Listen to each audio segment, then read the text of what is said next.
ജോസ് അച്ഛനെ inaugural address-ന് സ്റ്റേജിലേക്ക് ക്ഷണിക്കാം. Let's welcome Father Jose Natio Avathanam onto the stage for the inaugural address.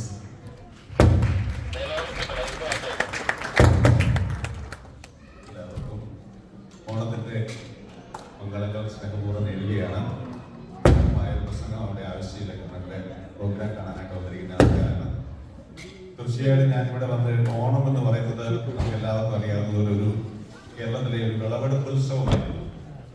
നല്ല വിളവെടുപ്പ് നടത്തുന്ന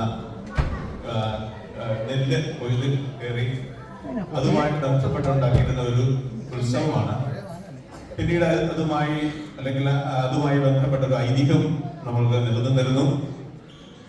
കള്ളങ്ങളില്ലാത്ത, ചെറുനാഴിയില്ലാത്ത, പൊളിവചനമില്ലാത്ത ഒരു നാട്, അങ്ങോട്ടും ഇങ്ങോട്ടും ഒരു ഏകോദര സഹോദരങ്ങൾ അവർ കഴിഞ്ഞിരുന്ന സ്നേഹത്തിൽ കിട്ടിയിരുന്ന ഒരു നാട്.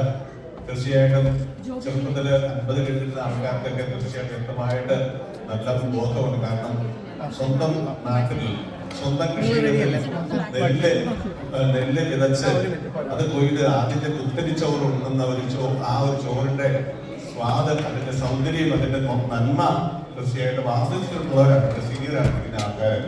ഇന്ന് നമ്മൾ കടയിൽ നിന്ന് വാങ്ങുന്ന നമ്മള് അരി വാങ്ങി ചോറുണ്ടെന്ന പോലെയാണ് തീർച്ചയായിട്ടും അന്നത്തെ കാലത്ത് അങ്ങനെ ഒരു ചോറുണ്ട് ഒരു കാലഘട്ടത്തെ കുറിച്ച് നമ്മൾ ചിന്തിച്ചിട്ടുണ്ട്. കാരണം ഇന്ന് നമുക്കറിയാം, ഓണം ആഘോഷിക്കണമെങ്കിൽ നമുക്ക് അരി ആന്ധ്രയിൽ നിന്ന് വരണം, അല്ലെങ്കിൽ നമുക്ക് വെജിറ്റബിൾസ് തമിഴ്നാട്ടിൽ നിന്ന് വരണം, നമുക്ക് പൂക്കളാണെങ്കിലും സംസ്ഥാനങ്ങളിൽ ഉണ്ടാക്കുന്നത്. അപ്പൊ ഇങ്ങനെ ഒരു നമ്മുടെ സ്വന്തം നാട്ടിലുണ്ടായിരുന്ന പൂക്കളെടുത്തു. അതുപോലെ പ്രകൃതിയുമായിട്ട് ഇതുപോലെ ഇടുക്കിച്ചേർന്നൊരു ആഘോഷമായിരുന്നു. നമുക്കറിയാം, ഇന്ന് കേരളത്തിൽ നിന്ന് ആൾക്കാര് മറ്റു സംസ്ഥാനങ്ങളിലേക്കും മറ്റു രാജ്യങ്ങളിലേക്കും ഒക്കെ ചേക്കേറിക്കൊണ്ടിരിക്കുമ്പോൾ കേരളത്തിൽ തന്നെ ആഘോഷങ്ങൾ കുറയുന്നു. അപ്പൊ ഈ ഒരു ഓർമ്മ പുതുക്കാനായിട്ട് നമ്മളിവിടെ ഒത്തുചേരുമ്പോൾ തീർച്ചയായിട്ടും നമ്മുടെ ബന്ധങ്ങൾ ഊട്ടിയുറപ്പിക്കാനായിട്ടുള്ള ഒരു അവസരം കൂടിയാണ് ഞാൻ തോന്നുകയാണ്.